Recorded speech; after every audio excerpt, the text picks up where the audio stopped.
Hello friends, welcome to another new video. 2023 সালের 11ই August supreme কোর্টে B Ed versus D.El.Ed matter এবং তার final judgement প্রকাশ হওয়ার পর আমাদের রাজ্যের বা গোটা ভারতবর্ষ জুড়ে বিভিন্ন স্টুডেন্টস যারা বিএড ক্যান্ডিডেট ছিল, যারা ভেবেছিল যে প্রাইমারিতে তারা পরীক্ষা দিতে পারবে, তার সাথে সাথে তারা উচ্চ মাধ্যমিক, মাধ্যমিক বা আপার প্রাইমারি লেভেলেও পরীক্ষা দিতে পারবে, তাদের জন্য সুখবর কিন্তু এতদিন ছিল। কিন্তু সুপ্রিম কোর্টের নির্দেশিকার পর বা জাজমেন্টের পর আমরা দেখেছি যে কোথাও একটা ভাটা পড়ে গেছে সেই চিন্তা ভাবনাতে। এবং এরই মধ্যে অনেকের প্রশ্ন রয়েছে যে দাদা সিটেট পরীক্ষা দেব নাকি দেব না। যদিও এনসিটির পক্ষ থেকে নতুন কোনো গেজেট এখনো প্রকাশ হয়নি, এনসিটির পক্ষ থেকে নতুন গেজেট প্রকাশ না হওয়ার ফলে অলরেডি কিন্তু প্রশ্নচিহ্ন উঠে গেছে যে বিএডরা প্রাইমারিতে বসতে পারবে কি পারবে না। তাহলে বিএডরা যদি প্রাইমারিতে বসার জন্য একেবারে স্বীকৃতি প্রাপ্ত করতে হয় তাদের, তাহলে তাদের একমাত্র পথ হচ্ছে বিএড এর পর ডিএলএড এ অ্যাডমিশন নেওয়া। যদিও যথেষ্ট খরচ সাপেক্ষ, যদি গভর্নমেন্টের চান্স না পাওয়া যায়, প্রাইভেটের ক্ষেত্রে কিন্তু অনেকটাই খরচ সাপেক্ষ। একেই বিএড কমপ্লিট করার পর স্টুডেন্টসদের অনেকটাই করে টাকা প্রাইভেট সেক্টরে খরচা হয়ে গেছে। এখন আবার প্রাইভেটে ডিএলএড করতে গেলে খরচের মাত্রাটা কিন্তু বেশি হয়ে যায়। সেই জন্য আমাদের এখন ডিসাইড করতে হবে, এনসিটির গেজেট আসার পরবর্তীতে আমরা জানতে পারবো যে আলটিমেটলি কি হতে চলেছে। বাট ততক্ষণ পর্যন্ত আমাদের একটু ধৈর্য ধরতে হবে এবং এর সাথে সাথে আমাদের ডিসাইড করতে হবে যে আমরা বিএড কমপ্লিট করার পর মাস্টার্স বা আমাদের গ্র্যাজুয়েশন যদি আমরা কমপ্লিট করে থাকি, তাহলে আমরা বিএড তো কমপ্লিট করেছি, এবার আমাদের ফোকাসটা কোন দিকে যাবে। আমি আপার প্রাইমারি মাধ্যমিক লেভেল নাকি উচ্চ মাধ্যমিক লেভেলের শিক্ষক হব, নাকি আমি প্রাইমারি লেভেলের টিচার হব। যদি আমাকে ডেডিকেটেড ওয়েতে প্রাইমারি লেভেলের টিচার হতে হয়, তাহলে উচ্চ মাধ্যমিকের পর আমাকে ডিএলএড করতে হবে। তবে মোস্ট প্রেফারেবল যেটা, যারা গ্র্যাজুয়েশন বা মাস্টার্স করেছেন তারা বিএডটাই করবেন, এবং বিএড করার সাথে সাথে আপনারা উচ্চ মাধ্যমিক সেক্টর বা এসএলএসটির জন্য প্রস্তুতি নেবেন। এবার অনেকে প্রশ্ন করবে, দাদা এসএলএসটি তো দীর্ঘ 6 বছর থেকে 7 বছর হচ্ছে না, তাহলে এই মতো পরিস্থিতিতে আমরা কি করব। প্রাইমারির পরীক্ষাটা তবু হচ্ছে, রিক্রুটমেন্ট প্রসেস কিন্তু অনগোয়িং রয়েছে, তাহলে কি আমরা প্রাইমারির দিকে ঝুঁকবো? এইটা সম্পূর্ণভাবে আপনাদের নিজস্ব মতামত বা নিজস্ব চিন্তাভাবনা। আপনার যেটা মনে হবে আপনি সেই অনুযায়ী কিন্তু আপনাকে স্টেপ নিতে হবে। কিন্তু ডেডিকেটেড ওয়েতে যদি আপনি প্রাইমারি টিচার হতে চান, তাহলে আপনাকে ডিএলএড করতে হবে। যদি আপনি হাই স্কুল টিচার হতে চান, তাহলে আপনাকে বিএড করতে হবে। এবার যারা বিএড কমপ্লিট করেছেন তাদের যদি সামর্থ্য থাকে, তারা আবার ডিএলএডটা করে নেবেন, কেননা সিকিউর একটা ব্যাপার কিন্তু আপনাদের জন্য চলে আসবে। তো এখানে আপনার ডিসাইড করার পালা। যারা নতুন আছেন এই চ্যানেলে, অবশ্যই চ্যানেলটিকে সাবস্ক্রাইব করে পাশে থাকা বেল আইকনটি ক্লিক করে দেবেন, যাতে সমস্ত তথ্যগুলো আপনার টাইম টু টাইম এখান থেকে পেয়ে যান। আপনাদের জন্য আজকের এই ভিডিওতে আমি নিয়ে চলে এসেছি ওয়েস্ট বেঙ্গলের ডিএলএড অ্যাডমিশন 2023-25 সেশন, অর্থাৎ 23-25 সেশনে ডিএলএড অ্যাডমিশন প্রসিডিওর কিন্তু গতকাল থেকে শুরু হয়ে গেছে, ফর্ম ফিল আপ কিন্তু অনগোয়িং। আমি আপনাদের এই ভিডিওতে বলবো যে ডিএলএড করতে গেলে বর্তমানে 2023-এ কি কি যোগ্যতা চাওয়া হচ্ছে। এখানে গভর্নমেন্ট এবং যে নন গভর্নমেন্ট বা সেলফ ফিনান্সিং উভয় জায়গাতেই একই সাথে আপনাদেরকে আবেদন করতে হবে। একটা পার্ট কিন্তু আপনাদের থাকছে, অর্থাৎ আপনি একই ফর্মের মাধ্যমে কিন্তু প্রাইভেট বা গভর্নমেন্ট যে কোনো একটাতে আপনি আবেদন কিন্তু করতে পাচ্ছেন। তো চলুন আর কথা না বাড়ি অন স্ক্রিন আপনাদেরকে দেখিয়ে দিই যে ডিএলএড অ্যাডমিশনের জন্য কি কি যোগ্যতা চাইছে। মেরিট বেসিস অ্যাডমিশন অবভিয়াসলি হয়, বাট সেলফ ফিনান্সিং আমরা জানি মেরিট বেসিস নয়, সেখানে আগে থেকে সিট বুকিং করে রাখতে হয়, এটা হচ্ছে বাস্তব সত্য। আর যে গভর্নমেন্ট যে কলেজ রয়েছে, লাইক বাণীপুর কলেজ রয়েছে, বা বিভিন্ন যে ডায়েট রয়েছে, district institute of primary teachers education, এরকম যে ইনস্টিটিউশনগুলো রয়েছে সেখানে কিন্তু মেরিট বেসিস অ্যাডমিশন হয়ে থাকে। তো চলুন এবার অন স্ক্রিন আপনাদেরকে দেখিয়ে দিই বোর্ড অফ প্রাইমারি এডুকেশনের যে অফিসিয়াল ওয়েবসাইট রয়েছে সেই ওয়েবসাইটটিতে। এই ওয়েবসাইটে এসে কিন্তু আপনাদের ফর্মটা ফিল আপ করতে হবে। তো একদম প্রথমে আপনাদের আমি যে নোটিফিকেশান বেরিয়েছিল গতকাল সেটা দেখিয়ে দিই যে কি বলা হচ্ছে সেখানে। Notification for online admission in 2-year D.El.Ed course, regular face to face মোডে এই কোর্সটা কিন্তু হয়ে থাকে। এনসিটি এবং যে রেকগনাইজড এবং affiliated West Bengal board of primary এডুকেশনের আন্ডারে যে কটা ইনস্টিটিউট রয়েছে সেই ইনস্টিটিউটগুলোর সমস্ত যে অ্যাডমিশন প্রসেস সেটা শুরু হয়ে যাচ্ছে 18/8 থেকে, এবং চলবে কত পর্যন্ত সেটাও আমি বলে দিচ্ছি। প্রথমত এখানে গভর্নমেন্ট এবং প্রাইভেট উভয়েরই কিন্তু ফর্ম ফিল আপ একসাথে হয়। আপনি যেখানে আবেদন করতে চাইছেন সেখানে কিন্তু আপনি আবেদন করতে পাচ্ছেন।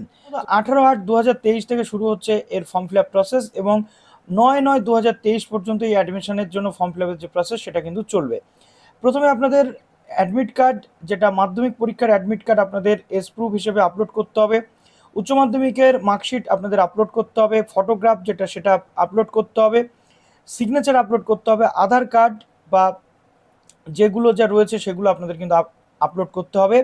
এবং SC ST OBC A OBC B যেগুলো রয়েছে, যারা যারা রয়েছেন এর আন্ডারে তাদের এগুলো কিন্তু আপলোড করতে হবে। ইডব্লিউএস ক্যাটাগরির কোনো সংরক্ষণ এখানে দেখছি না।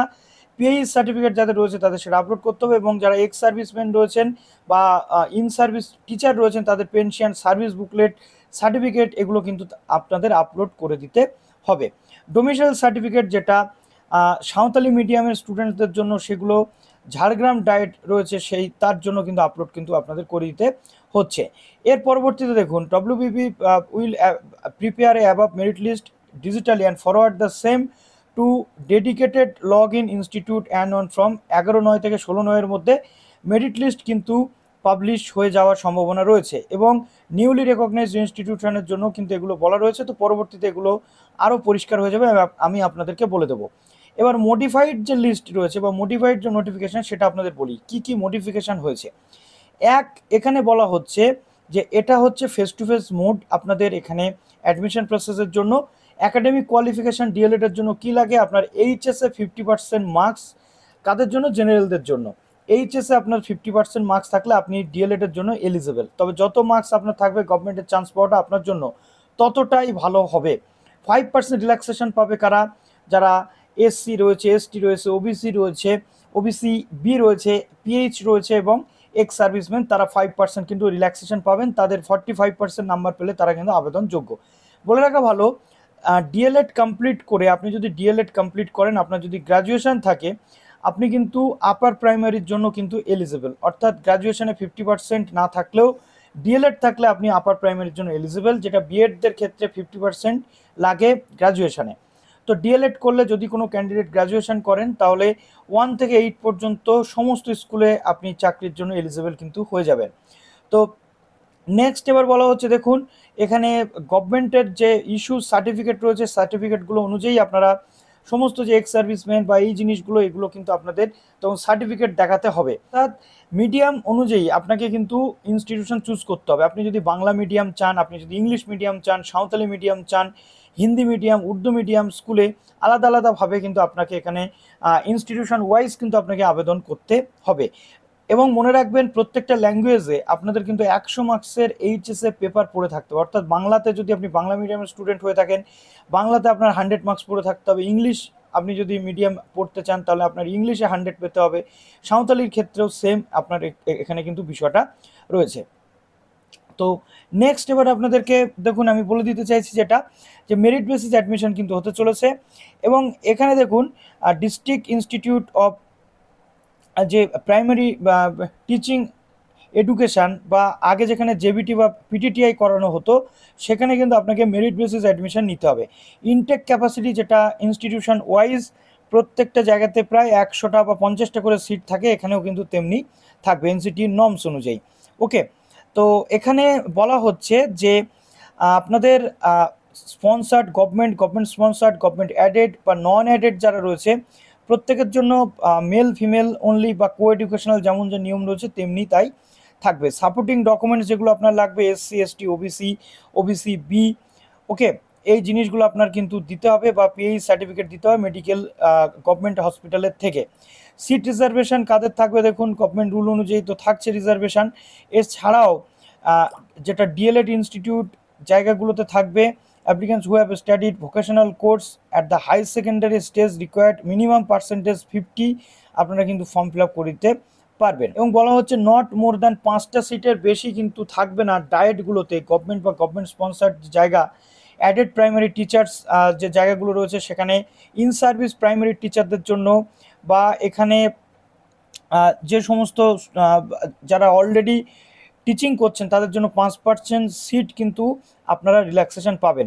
10% সিট এখানে আপনাদের জন্য থাকবে সেলফ ফিনান্স কলেজে, যারা ম্যানেজমেন্ট কোটাতে ভর্তি হতে চাইছেন 10% সিট থাকবে ম্যানেজমেন্টের হাতে। ওকে, অর্থাৎ মেরিট বেসিস অ্যাডমিশনের পাশাপাশি ম্যানেজমেন্ট কোটাতে আপনাদের 10% সিট থাকবে, যেটা গভর্নমেন্ট কলেজে কিন্তু হবে না, এরকমটা বলা রয়েছে। এবার আপার এজ লিমিট অনেকে জিজ্ঞেস করেন, জেনারেল ক্যান্ডিডেটদের জন্য ম্যাক্সিমাম 35 বছর পর্যন্ত আপনারা ডিএলএডে ভর্তি হতে পারবেন, এবং যারা এসসি এসটি রয়েছেন তাদের 40 বছর, 38 বছর রয়েছে ওবিসিবি, ওবিসি এদের জন্য এবং পিএইচ ক্যান্ডিডেটের জন্য 45 বছর হাইয়েস্ট বয়সসীমা রয়েছে। এবং এক্স সার্ভিসম্যান যারা রয়েছেন বা যারা প্রাইমারি স্কুলে চাকরি করছেন, এক্স সার্ভিসম্যানদের জন্য 55 বছর পর্যন্ত সুযোগ রয়েছে।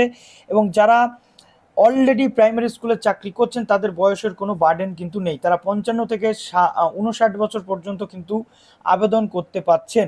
এবং এক্ষেত্রে ডিআই এর কাছ থেকে রেকমেন্ডেশন আপনাদেরকে নিতে হবে। ওকে, তারপরে রয়েছে অ্যাপ্লিকেশন প্রসেস, আপনাদের অনলাইনে পুরো অ্যাপ্লিকেশনটা করতে হবে, অ্যাডমিট কার্ড, মাধ্যমিকের অ্যাডমিট কার্ড, যেগুলো যা বলেছি এগুলো দিয়ে।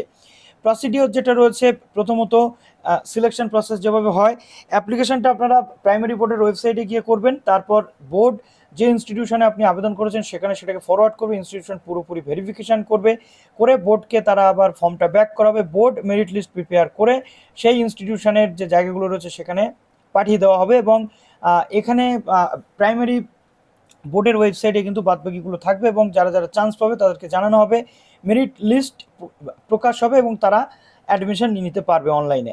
এরপরে দেখো এখানে বলা রয়েছে যে কিভাবে এইচএসের মার্কসটাকে কাউন্ট করা হবে। এখানে বলা হচ্ছে বেস্ট অফ 5 সাবজেক্টের মার্কস দেখা হবে, অর্থাৎ ল্যাঙ্গুয়েজ তো আমরা জানি বাংলা বা ইংরেজি বা অন্য কোনো মিডিয়াম। এক্ষেত্রে একটা বিষয় রয়েছে, প্রথমত ফার্স্ট ল্যাঙ্গুয়েজ বা সেকেন্ড ল্যাঙ্গুয়েজ আপনি দিতেও পারেন বা যে কোনো একটা ল্যাঙ্গুয়েজ আপনাকে দিতেই হবে। ধরে নিন ফার্স্ট ল্যাঙ্গুয়েজ বাংলা আপনি পেয়েছেন 60, সেকেন্ড ল্যাঙ্গুয়েজ ইংলিশ আপনি পেয়েছেন 81, পলিটিক্যাল সায়েন্স আপনি পেয়েছেন 68, জিওগ্রাফিতে আপনি পেয়েছেন 82, হিস্ট্রিতে আপনি পেয়েছেন 62, ফিলোসফিতে আপনি পেয়েছেন 74, এটা অপশনাল ইলেকটিভ। এবং ইভিএস যেটা কম্পালসারিতে আপনি পেয়েছেন 88। এখানে কিন্তু ইভিএস এর মার্কসটা যোগ হবে না, কারণ এটা ইলেকটিভ, এটা কোনো ইলেকটিভ সাবজেক্ট নয়, অর্থাৎ কম্পালসারি সাবজেক্ট। হিসাবটা এইভাবে হবে, টপস মার্কসগুলো কি যোগ হবে, প্রথমত জিওগ্রাফি যোগ হচ্ছে, তারপরে 81, ইংলিশ যোগ হচ্ছে, তারপরে যোগ হচ্ছে কত 82, 81, তারপরে যোগ হচ্ছে 74 যেটা রয়েছে আপনার ফিলোসফি, তারপরের মার্কস আপনার যোগ হচ্ছে 68 যেটা পলিটিক্যাল সায়েন্স, তারপরে যোগ হচ্ছে আপনার হিস্ট্রি। অর্থাৎ এখানে ল্যাঙ্গুয়েজ 1 কিন্তু আপনার বাদ চলে গেল, কারণ এখানে সবচেয়ে কম নাম্বার। তো ল্যাঙ্গুয়েজের যে কোনো একটা দিতে বলেছে, আপনি শুধু ইংলিশটাই দেবেন, যেহেতু আপনার ইংলিশে 81 রয়েছে। বেস্ট 4 নয়, এখানে বেস্ট 5 বলেছে। এইভাবে পার্সেন্টেজটা টোটাল 367/5, ক্যালকুলেশন হচ্ছে 73%। এইভাবে আপনাদের কিন্তু বিষয়টা থাকবে। হ্যাঁ, যদি ইভিএস আপনার অপশনাল ইলেকটিভ না হয়ে বা ইভিএস আপনার ইলেকটিভ সাবজেক্ট থাকে তখন আপনি ইভিএসটাকে দিতে পারবেন, না হলে কম্পালসারি সাবজেক্ট আপনি দিতে পারবেন না। প্রথমত দেখুন ফিসটা কত নেয়, application fees 1000, ex serviceman, in service, vocational category বা জেনারেলদের জন্য।